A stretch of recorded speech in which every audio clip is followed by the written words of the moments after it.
Assalamualaikum warahmatullahi wabarakatuh. Soleh-solehah kelas 5. Bagaimana kabarnya hari ini? Alhamdulillah, kita masih diberi kesempatan oleh Allah untuk berjumpa kembali dalam mata pelajaran tematik.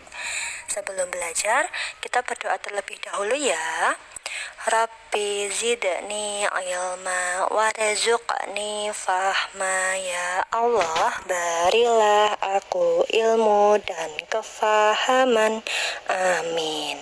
Nah, hari ini kita akan belajar tema 2, subtema 2, pentingnya udara bersih bagi pernafasan, mulai dari perbedaan hak, kewajiban, dan tanggung jawab. Pada pertemuan kita sudah membahas apa itu hak, apa itu kewajiban, dan apa itu tanggung jawab. Masih ingat? Coba Ustazah ulangi ya. Setiap manusia mempunyai hak, kewajiban, dan tanggung jawab yang berbeda-beda. Hak merupakan sesuatu yang kita peroleh sejak lahir. Kewajiban merupakan sesuatu yang harus kita kerjakan, dan tanggung jawab merupakan sikap berani menyelesaikan tugas hingga tuntas. Lalu, apa ya masing-masing contohnya?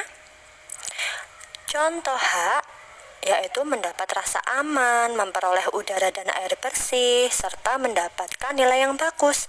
Sedangkan apa ya contoh kewajiban? Contoh kewajiban yaitu menjaga kebersihan lingkungan, menjaga keamanan lingkungan, dan juga belajar dengan sungguh-sungguh. Lalu, contoh tanggung jawab?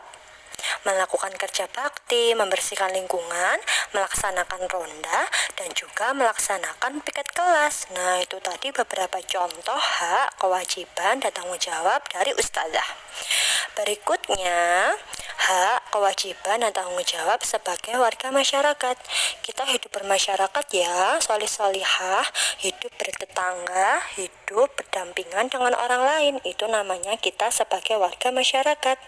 Hak, kewajiban, dan tanggung jawab harus kita terapkan dalam kehidupan sehari-hari.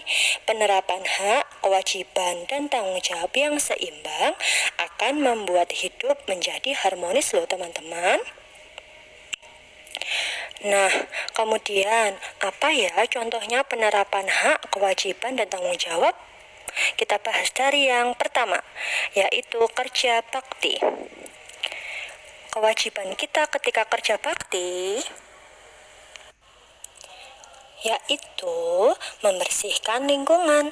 Kemudian tanggung jawab kita ketika kerja bakti apa ya?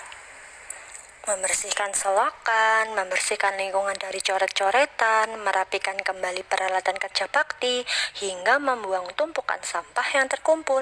Jadi yang namanya tanggung jawab itu mulai dari awal hingga akhir selesai kerja bakti, itu namanya bertanggung jawab. Kemudian apa ya hak yang kita peroleh setelah kerja bakti? Hak yang kita peroleh yaitu merasakan lingkungan yang bersih serta terbebas dari penyakit. Yang kedua yaitu musyawarah pembagian jadwal siskamling. Kira-kira kewajibannya apa ya?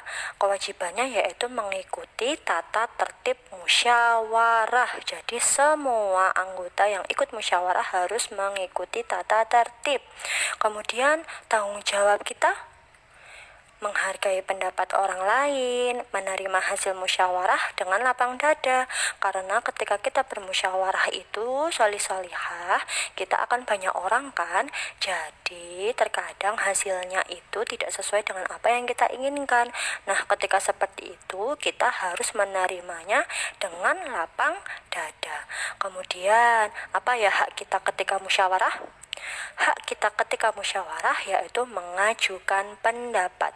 Jadi semua anggota yang ikut bermusyawarah itu berhak untuk berpendapat tanpa terkecuali.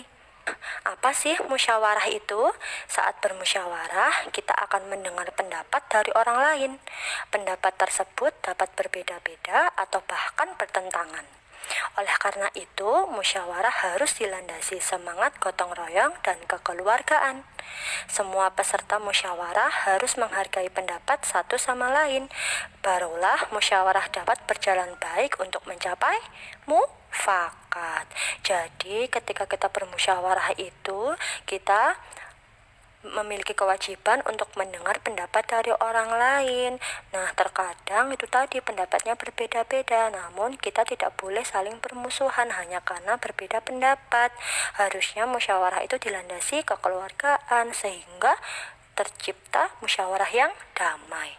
Kemudian ternyata musyawarah itu mempunyai nilai-nilai loh teman-teman.